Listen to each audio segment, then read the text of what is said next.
Ya, pemirsa, Badan Kebijakan Fiskal Kementerian Keuangan memprediksikan perputaran uang kartal selama periode Lebaran 2023 tumbuh 15%.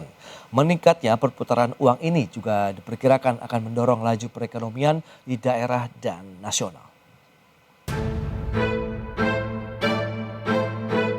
Badan Kebijakan Fiskal Kementerian Keuangan memproyeksikan perputaran uang kartal selama periode arus mudik dan lebaran tahun 2023 tumbuh sekitar 15%. Kenaikan perputaran uang ini pun menjadi daya dorong aktivitas perekonomian di daerah. Apalagi pemerintah telah memperkirakan ada 123 juta orang yang melakukan perjalanan mudik di tahun ini, baik melalui moda transportasi darat, laut, dan udara. Sehingga dipastikan tingkat konsumsi masyarakat di daerah tujuan mudik ikut terdongkrak. Kepala Badan Kebijakan Fiskal Kementerian Keuangan Febrio Nathan Kacaribu menjelaskan, tingginya animo masyarakat saat mudik lebaran tentu memberikan dampak positif bagi perekonomian, khususnya di daerah tujuan mudik maupun daerah yang dilalui para pemudik. Dan perputaran uang kartal yang meningkat tajam akan mendorong momentum pertumbuhan ekonomi di berbagai daerah. Febrio menambahkan besarnya jumlah pemudik yang berdampak pada geliat aktivitas ekonomi di daerah pada lebaran tahun ini juga akan turut mendorong kenaikan angka pertumbuhan ekonomi secara nasional pada kuartal kedua 2023. Biasanya di perputaran uang kartal itu di periode lebaran itu meningkat tajam 10-15%, sehingga memang ini kita melihat sebagai potensi momentum untuk pertumbuhan ekonomi di daerah juga akan cukup meningkat biasanya di selama bulan Ramadan dan libur lebaran.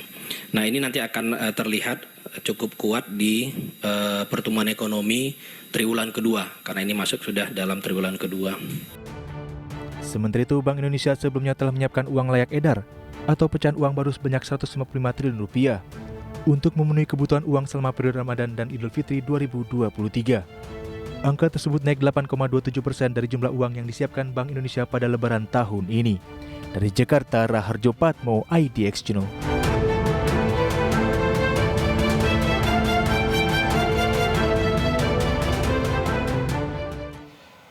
Baik, pemirsa, untuk membahas tema kita hari ini, perputaran uang saat lebaran naik, pacu ekonomi daerah. Sudah tersambung melalui Zoom bersama dengan Bapak Sarman Simanjorang. Beliau adalah Wakil Ketua Umum Kadin Bidang Pengembangan Otonomi Daerah. Ya, selamat pagi, Pak Sarman.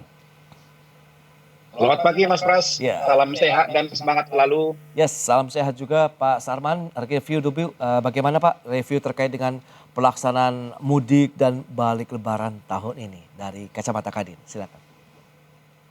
Ya, jadi kalau kita lihat memang kita bersyukur bahwa pemerintah sudah mencabut yang namanya PPKM. Yes. Dan untuk bepergian mudik tahun ini juga tidak lagi melakukan pembatasan-pembatasan. Sehingga ini memang akumulasi daripada 3 tahun turut-turut, ya, tahun 2020, 21, 22, pemerintah masih mempersiapkan berbagai pembatasan-pembatasan ketika mudik. Nah, akumulasi ini puncaknya tahun ini, ya, ketika PPKM sudah dicabut, kemudian persyaratan bepergian juga sudah dicabut, dan puncaknya kita lihat bahwa kenaikan jumlah yang mudik tahun ini sangat drastis. Betul. Ya, sangat drastis. Sesuai dengan data pemerintah, itu naik sekitar 14,2%. Dari tahun yang lalu 85,5 juta, saat ini menjadi 123,8 juta yang akan mudik. Nah, itu satu. Yang kedua, yang kita lihat bahwa yang bepergian ini juga bukan karena yang merayakan Idul Fitri. Banyak juga yang tidak merayakan Idul Fitri juga yang ternyata juga memanfaatkan liburan panjang ini untuk berwisata. Ya. Ya kan? Jadi makanya seperti ke Bali misalnya ternyata itu tiketnya sudah habis gitu kan. Jadi dalam hal ini sesuatu yang kita syukuri, karena dengan jumlah yang mudik sebesar ini, nah tentu kan dampak terhadap ekonominya sangat-sangat tinggi. Karena memang salah satu teori ekonomi itu adalah perputaran manusia. Ya. Semakin banyak orang bepergian, semakin banyak orang beredar di mana-mana, di sana berpeluang terjadi transaksi ekonomi dalam hal ini. Gitu Mas Pras. Jadi artinya ini adalah akumulasi setelah 3 tahun masyarakat kita yang masih banyak nggak berani pulang kampung karena masih banyak persyaratan, tapi tahun ini akumulasinya puncaknya dalam sejarah kita 123,8 juta. Betul. Dan pemerintah menyatakan momen lebaran tahun ini juga luar biasa dengan tadi perputaran uang kartalnya sendiri bahkan ini mengalami kenaikan sekitar 15% dibandingkan dengan tahun sebelumnya. Sementara Anda katakan tadi ada juga perputaran manusia ataupun pergerakan manusia ataupun orang yang melakukan mudik ataupun libur lebaran ini juga menjadi salah satu yang menggerakkan ekonomi nasional dan tidak hanya itu daerah juga. Ini bagaimana Pak Sarman? Ya, jadi kita lihat bahwa 123 yang mudik ini, hitung-hitungan kami adalah setara dengan 30.752.000 keluarga. Oke. Ya, katakanlah kalau rata-rata satu keluarga itu 4 orang, ya kan, makanya kita bagi 123,8 juta itu bagi 4, ya, itu rata-rata kita dapat sekitar 30.752 keluarga. Jadi kita ambil yang minimal saja Mas Pras. Baik. Kalau rata-rata keluarga membawa uang ke kampung halaman itu rata-rata 3 juta saja, itu perputaran uangnya itu udah hampir 3 triliun. Itu kita ambil yang minimal saja, gitu loh. Ya, masih berpotensi di atas itu. Mungkin kalau kita ambil UMP misalnya sekitar 4 juta, itu bisa di atas 100 triliun. Tapi kita ambillah yang minimal 92,3 triliun. Itu berputar ke daerah dan itu sangat-sangat luar biasa mampu menggerakkan ekonomi. Karena kami lihat bahwa memang 70 hampir 65% itu beredar di Jawa ya, di Jawa dalam hal ini. Tapi kita lihat pergerakan tahun ini itu juga hampir menyeluruh tanah air. Makanya kami lihat bahwa mudik tahun ini ada antar kabupaten, ada antar provinsi, ada antar pulau, dan ada antar wilayah. Nah, antar wilayah ini misalnya orang Sumatera, ada juga yang ke Kalimantan, ada ke Sulawesi, dan sebaliknya dalam hal ini. Sehingga memang perputaran roda uang itu hampir menyeluruh di seluruh provinsi, seluruh Indonesia, Mas Pras. Nah, itu dia. Lantas sektor usaha apa saja nih yang langsung terdampak dengan perputaran uang yang cukup masif selama libur lebaran tahun ini? Nah, kalau kita lihat memang perputaran uang ini akan didapatkan beberapa sektor usaha. Yang pertama angkutan dulu, ya kan? Yang namanya angkutan darat misalnya, yang namanya rental, yang namanya bus, yang namanya kereta api, yang namanya mobil pribadi, motor segala macam itu akan mendapatkan dampak. Nah, kemudian kita lihat dalam perjalanan itu ada restoran, ada kuliner. Nah, kemudian ketika nanti sampai di daerah tujuan, nah tentu pasti akan ada mereka berkunjung ke hotel atau nginap di hotel, di penginapan, atau mungkin juga di restoran, di kafe, dan yang paling banyak adalah yang namanya tempat-tempat wisata. Nah, kita lihat katakanlah saya ini berada di salah satu wisata di daerah Anyer misalnya, sampai saat ini masih penuh, gitu kan, masih penuh. Dan kita lihat juga di berbagai daerah sampai hari Minggu besok itu saya rasa itu masih penuh. Jadi memang ini banyak sekali di sana terjadi transaksi ekonomi. Artinya bahwa UKM-UKM yang ada di daerah-daerah tujuan mudik itu akan tumbuh. Ya, ada UKM yang menjual makanan khas daerah, yang menjual souvenir, yang menjual batik, yang menjual kain-kain khas daerah dan lain-lain. Ini akan tumbuh gitu loh. Jadi artinya bahwa memang perputaran uang ini akan sangat-sangat mampu mendorong produktivitas ekonomi di daerah dalam hal ini. Jadi kami dari awal juga sudah menghimbau juga nih Mas Pras kepada pemerintah daerah supaya betul-betul juga membantu bagaimana kelancaran daripada mudik di daerah-daerah tujuan dalam hal ini. Itu satu. Yang kedua juga bagaimana juga mereka mengawasi agar pelaku-pelaku usaha di daerah itu tidak menaikkan harga atau tarif jor-joran. Oh, baik. Ya, karena apa? Kita ingin bahwa pemudik-pemudik ini jangan sampai dia enggan untuk membelanjakan uangnya di daerah karena dilihat harga-harganya yang jor-joran, jangan, gitu kan? Ya, naik-naik dikit oke lah. Sehingga kita harapkan para pemudik ini nyaman, happy, senang, dan mereka tidak terasa uangnya bisa dibelanjakan di daerah. Karena kita berharap uang yang mereka bawa ke daerah itu jangan lagi dibawa pulang ke Jakarta gitu loh. Kan? Betul, Tapi betul. dibelanjakanlah di daerah karena pulang dari daerah nanti kan sampai di Jakarta udah gajian juga kan gitu. Oke, nah Pak Sarman, ini Ya. mumpung masih di tempat liburan begitu di Anyer, Anda melihat bagaimana kesiapan dari mungkin tempat penginapan yang Anda tempati saat ini, kemudian restoran-restoran yang ada di sana, kesiapan dari pemerintah daerah dalam menyambut mungkin pengunjung musiman dalam artian dalam momen Lebaran kali ini yang justru untuk hanya sekedar liburan begitu. Ya, kami lihat sih pertama ya, mulai saya sampai misalnya ke salah satu wisata di Ya, daerah Anyer misalnya, eh, pengelolaan lalu lintasnya sudah bagus. Kemudian kita mampir juga di restoran, juga oke. dikelola juga cukup bagus dan harganya menurut hemat kami juga masih relatif aman lah gitu kan. Oh, Jadi memang ini yang harus dijaga. Karena apa, Mas Pras? Bahwa pemerintah daerah juga selama Idul Fitri ini, libur ini juga akan mendapatkan berkah. Dari apa? hmm, Semakin banyak transaksi. Di sana kan ada PPH, ada PPN. Itu kan ada pajak hotel, ada pajak betul. restoran. Ya, Tentu PAD daerah juga akan meningkat, Mas, dalam hal nah, ini. Ya kan? betul. Ya kan? Ya. Tempat-tempat wisata, ya kan? Jadi semakin banyak transaksi di daerah, Hmm, di samping ekonomi akan produktif di daerah, hmm. tapi Pemda sendiri juga akan mendapatkan manfaat juga. PAD-nya pasti akan naik, gitu loh, Oke. dari berbagai transaksi itu. Jadi artinya ini memang harus dimanfaatkan oleh pemerintah daerah dengan baik, Iya, iya. dimanfaatkan juga oleh para pengusaha-pengusaha misalnya, jangan bikin harga yang jor-joran, kemudian juga bagi pelayanan-pelayanan juga yang bagus, yang ramah, bikinlah pemudik itu senang, sehingga mereka apa? Tidak terasa mereka juga akan bisa membelanjakan uangnya di daerah. Gitu, Mas. Oke, nah bicara mengenai daya beli masyarakatnya sendiri, mengingat tadi Anda katakan 92,3 triliun begitu ya, perputaran Ya, itu uang nih selama paling liburan minimal ya, Lebaran. paling Iya, minimal ya. dengan tadi 3 jutaan ya estimasinya. Nah Ya, ini Anda melihat bagaimana? Apakah memang mereka benar-benar ke sana ya dalam artian menggunakan dana entah itu THR atau tabungan mereka untuk bisa aktif melakukan kegiatan konsumtif di sana dalam artian juga bisa menggerakkan ekonomi di daerah tujuan mudik misalnya? ya. Jadi kita harus bersyukur Hmm, bahwa budaya mudik ini menjadi salah satu budaya yang mampu memberikan sumbangsih perekonomian setiap tahun. oke. Karena apa?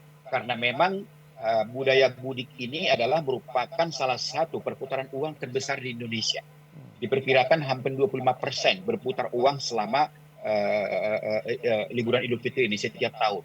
Dan itu akan memberikan kontribusi kepada pertumbuhan ekonomi daerah maupun nasional. Memang kalau kita lihat masyarakat ketika mudik, tentu memang salah satu tujuannya adalah melakukan silaturahmi dan merayakan Idul Fitri bersama keluarga. Baik. Tapi habis itu akan kuliner. Habis itu mereka akan berbelanja. Habis itu Hmm, mereka akan menikmati kebersamaan, makan di restoran atau di kafe. Kemudian mereka juga akan sama-sama ke tempat wisata misalnya. Jadi hmm. mereka memang sudah membawa dana mereka dari kotak gitu loh. Nah, memang kalau kita lihat barang-barang bawaan mereka itu kebanyakan nanti akan ada dibeli di daerah. Oke. Daripada mereka harus beli dari kota misalnya Hmm, dan itu menjadi beban angkutan, ya. mereka akan belanja di daerah dalam hal ini. Sehingga yang namanya THR, yang namanya tabungan mereka atau mungkin bonus mereka, itulah yang mereka bawa ke daerah. Apalagi yang saat ini kita lihat bahwa animo masyarakat kita ini ketika ekonomi sudah mulai pulih, ya paling utama makanya meningkat mudik ini adalah mereka sangat tinggi ingin mudik, ya karena Hmm, mungkin 3 tahun mungkin tidak iya, pernah iya. pulang. Jadi ini puncaknya ini sehingga mereka sudah mempersiapkan dana yang cukup besar dalam hal ini. Makanya Hmm, saya melihat bahwa angka 3 juta itu adalah kita ambil angka minimal. Walaupun baik. kita lihat bahwa Bank Indonesia juga sudah mempersiapkan hampir 199 triliun uang cash Betul. dalam hal ini. Nah itu dia, menarik tuh kalau kita bicara mengenai uang kartal minggat sudah menjadi kebiasaan juga pada saat kita lebaran kan uang cash yang diberikan begitu. Sementara kita tahu juga cashless sudah mulai terbentuk di masyarakat. Ini yang menarik, kita akan bahas di segmen berikutnya Pak Sarman. Kita akan jeda sebentar. Dan pemirsa tetaplah bersama kami. Baik pemirsa, berikut ini kami sampaikan infografis untuk Anda terkait dengan pasokan uang tunai yang disediakan oleh Bank Indonesia dalam menyambut libur lebaran tahun ini. Ya, data selengkapnya bisa Anda saksikan di layar televisi Anda. Kita akan cermati ini ada kenaikan sekitar 8,22% ya tahun 2023 dibandingkan dengan tahun lalu. Dari sebelumnya 175,3 triliun, kemudian tahun ini disiapkan 195 triliun rupiah uang tunai di masyarakat atau tersebar di seluruh Indonesia. Berikutnya, untuk realisasi penukaran uang tunainya sendiri, data per 17 April itu sudah mencakup 80%-an. Kita lihat dari totalnya 195 triliun rupiah, per 17 April sudah terserap 158 triliun rupiah. Dan selanjutnya kita akan cermati prediksi daerah tujuan mudik lebaran tahun ini mana saja. Jawa Tengah nampaknya masih mendominasi sekitar 32,7 juta orang. Kemudian Jawa Timur di posisi kedua 24,6 juta orang. Jawa Barat 20,7 juta orang, menyusul Jabodetabek dan Yogyakarta. Baik, kita akan lanjutkan kembali perbincangan bersama dengan Bapak Sarman Simanjorang, Waketum Kadin Bidang Pengembangan Otonomi Daerah. Pak Sarman, kita akan bahas menarik kalau kita lihat dana yang disiapkan oleh Bank Sentral untuk menyikapi libur lebaran tahun ini. 195 triliun rupiah per 17 April kemarin sudah 80%, mungkin sekarang sudah 90%-an begitu. Anda melihat perlu tampaknya apresiasi diberikan begitu untuk menjamin ketersediaan uang tunai, mengingat biasanya di momen Ramadan kita memberikannya uangnya cash begitu ya Pak Sarman, silakan. Iya, jadi memang kita apresiasi ya kepada Bank Indonesia yang memang sudah mengantisipasi dengan menyediakan hampir 125 triliun Ya. uang cash dalam hal ini. Karena memang ini menjadi budaya, Mas Pras. Ketika orang pulang kampung itu pasti mereka membawa uang cash. Yes. Pertama ya untuk memudahkan transaksi, ya kan. Dengan jumlah orang seperti sebanyak ini misalnya jangan sampai kadang-kadang di mall atau mungkin di restoran kadang-kadang krisnya itu nggak jalan jadi macet kan jadi lama misalnya. Jadi itu transaksi. Itu kemudian yang kedua budaya, Mas. Budaya di daerah itu ketika pulang kampung itu di kampung-kampung itu banyak anak-anak itu kalau udah Idul Fitri itu berburu angpau misalnya. Oke. Jadi dari rumah ke rumah itu mereka datang, nah mereka diberikan uang cash, itu senangnya setengah ampun, apalagi kan uangnya baru-baru gitu kan ya. Itu senang setengah ampun. Kemudian biasanya juga Mas, ketika katakanlah keluarga balik lagi ke kota, biasanya juga mereka meninggalkan semacam ya uang juga untuk orang tuanya, untuk keluarganya di kampung. Biasanya juga itu cash, karena di daerah kan juga belum terbiasa mungkin seperti di kota memakai transaksi digital. Jadi uang cash itu memang kebutuhan yang sangat fatal dalam setiap Idul Fitri dalam hal ini. Jadi kita berterima kasih sekali, apalagi tadi ke Bank Indonesia, apalagi penyerapannya sudah hampir 80% dalam hal ini, ya kan? Karena kita juga yang namanya walaupun kita katakanlah tidak mudik, tapi juga kita katakanlah membutuhkan uang cash dalam hal ini, ya.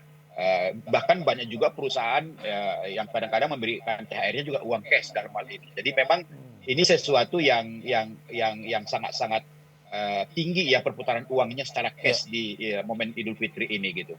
Nah itu dengan momen Ramadan ataupun libur lebaran, Anda melihat kesiapan dari pelaku usahanya sendiri untuk memanfaatkan momentum meningkatkan kinerja, pendapatan, dan lain-lain. Apakah sudah sesuai dengan harapan dalam artian tidak ada yang mengecewakan sejauh ini Pak Sarman?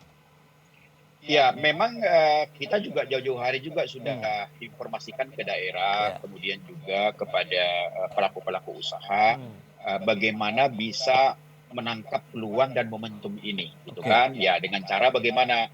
Dengan cara tentu katakanlah kalau dia itu memiliki usaha kuliner misalnya, memiliki usaha souvenir misalnya, atau kain-kain khas daerah. Ya mau tidak mau stoknya harus diperbanyak dalam hal ini. Kemudian juga harganya juga betul-betul juga harga-harga yang wajar dalam hal ini. Ya konsumen naik sedikit sih no problem ya. Tapi kalau udah sampai jor-joran dia juga akan malas membelanjakannya gitu kan ya. Nah kemudian juga pelayanan juga yang sangat-sangat baik dalam hal ini. Sehingga kita sangat berharap bahwa nantinya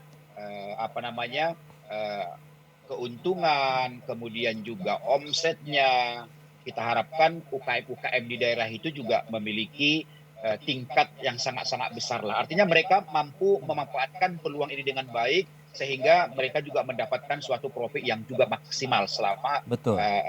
Idul Fitri ini, Mas. Itu Mas Iya. Pras. Nah, Pak Sarman, berikutnya setelah kita kan sekarang sudah harus balik, banyak mereka yang sudah Ya, kembali lagi begitu ke tempat betul. mereka mungkin bekerja ataupun bertempat tinggal, tidak lagi di kampung halaman. Ini bagaimana kita bisa bagaimana apa ya, momentum yang sebelumnya sudah ada ini tetap terjaga. Oke lah, memang tidak sebesar pada saat momentum mereka datang pada saat libur lebaran, tapi kan aktivitas geliat ekonomi daerah ini masih terus dijaga seharusnya begitu, Pak.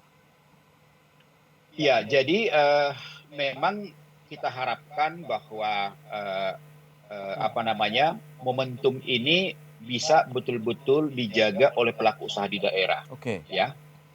Dengan apa? Dengan pelayanan, kualitas, dan juga dengan harga yang terjangkau. Nah, sehingga kita harapkan nantinya, katakanlah misalnya, makanan-makanan khas daerah, atau mungkin katakanlah souvenir, Ya. atau kain-kain khas daerah. Kita kan sangat berharap nantinya bahwa pembelian ini bukan hanya pada saat Idul Fitri ini, tapi itu akan berlanjut dalam hal ini. Nah, tentu dengan apa? Dengan teknologi yang ada. Karena saat ini kita lihat kan pembelian, pengiriman dengan digital juga udah berjalan dalam hal ini. Jadi kita juga berharap memang UKM-UKM di daerah ini juga bisa betul-betul memanfaatkan media sosial, bisa memanfaatkan juga digital untuk melakukan transaksi dalam hal ini. Jadi jadikanlah misalnya momen Idul Fitri ini sebagai sekaligus mempromosikan produknya sehingga orang kota walaupun mereka kembali ke daerah ke kotanya masing-masing, mereka masih bisa berkomunikasi untuk membeli secara online misalnya. Nah, ini sesuatu yang kita harapkan supaya apa? Ekonomi daerah ini juga tetap tumbuh dalam hal ini gitu. Oke, mungkin sekaligus kita memasarkan ke para pemudik begitu bahwa ini produk bisa dibeli nanti nextnya juga bisa secara online. Betul. Jadi ini akan terus berlanjut betul. begitu ya aktivitas ini, Pak Betul. Sarman. Betul, makanya kita sangat berharapkan bahwa pemerintah daerah juga dalam hal ini harus selalu melakukan pembinaan dan pengawasan kepada UKM-UKM kita. Oke. Bagaimana mereka juga melakukan inovasi, bagaimana juga mereka melek teknologi, ya, sebagaimana juga programnya Kementerian UMKM, bagaimana supaya UKM-UKM kita ini juga udah masuk ke transisi digital, ya, sehingga mereka juga udah terbiasa juga katakanlah melayani pembelian secara online dalam hal ini. Ini sesuatu yang menurut kami juga sangat-sangat perlu diberikan perhatian oleh pemerintah sehingga di samping momentum Idul Fitri ini untuk menggait e-commerce yang lebih baik, tapi bagaimana juga momentum ini juga dimanfaatkan untuk mempromosikan berbagai produk unggulan daerah sehingga orang daerah juga nantinya juga bisa melakukan transaksi lanjutan. Gitu. Oke, berarti kan sebenarnya masih ada beberapa momentum yang bisa dimanfaatkan bagi pelaku daerah ataupun pelaku usaha ya. Misalnya UMKM menyambut libur sekolah begitu di pertengahan tahun, kemudian Natal dan juga Tahun Baru begitu Pak Sarman. Berarti sebenarnya ini bisa menjadi pijakan yang kuat ya kita untuk menyiapkan strategi lagi. Betul. Begitu. Betul. Katakanlah habis kita setelah selesai Idul Fitri, mungkin antara akhir Juni atau awal Juli kan kita memasuki namanya libur sekolah dalam hal ini. Nanti libur sekolah ini juga kan biasanya juga akan ada katakanlah anak sekolah liburan bisa ke desa lagi, ke kampung lagi. Nah, Oke. hal-hal seperti ini memang sangat dibutuhkan juga kreativitas pemerintah daerah. Ya, bagaimana misalnya membuat suatu pagelaran-pagelaran atau festival misalnya yang bisa menarik ya para sekolah misalnya untuk datang ke satu daerah misalnya. Nah, ini juga untuk mempromosikan wisata, mempromosikan juga berbagai produk unggulan daerah dalam hal ini. Nah, itu kan masih berlanjut. Jadi ketika ada libur-libur nasional ya, libur-libur bersama itu harus ditangkap oleh para pelaku usaha di daerah juga pemerintah daerah, ya kan? Karena kita tahu kan pemerintah juga sudah membuat suatu jadwal mana libur-libur bersama nasional misalnya, ya, kemudian juga nanti menjelang 17 Agustus misalnya, menjelang Natal Tahun Baru misalnya. Ini betul-betul harus dibuat suatu acara-acara yang memiliki daya tarik, gitu loh. Apalagi sekarang ini kan Mas Pras, ketika masyarakat kita berkunjung ke suatu daerah dengan view-nya yang bagus, itu langsung di foto atau di video, itu masukkan ke medsos, itu cepat viral. Dan orang akan animo orang untuk ke sana itu sangat tinggi dalam hal ini. Betul, itu dia. Kearifan lokal begitu yang dikedepankan. Betul, kearifan lokal dalam hal ini. Jadi apalagi kan Kementerian Pariwisata juga kan mendorong yang namanya desa wisata dalam hal ini. Betul, Nah, ya. ini peluang-peluang ini harus dimanfaatkan gitu loh, supaya Ya, ya. ekonomi daerah ini betul-betul bukan hanya tergantung pada momen-momen Idul Fitri saja. Ya. Tapi manfaatkan momentum-momentum libur-libur nasional bersama ini juga untuk menarik minat masyarakat kota untuk berkunjung ke daerah. Itu dia. Dibutuhkan sinergi ya dan kerjasama berbagai pihak terutama di daerah ya untuk terus mengangkat lagi ekonomi daerah kita. Jangan sampai momentum dari libur lebaran ini hilang begitu saja ya. Bahkan kita bisa manfaatkan sampai dengan akhir tahun. Nah, ada lagi informasi lagi satu lagi Mas Pras ini.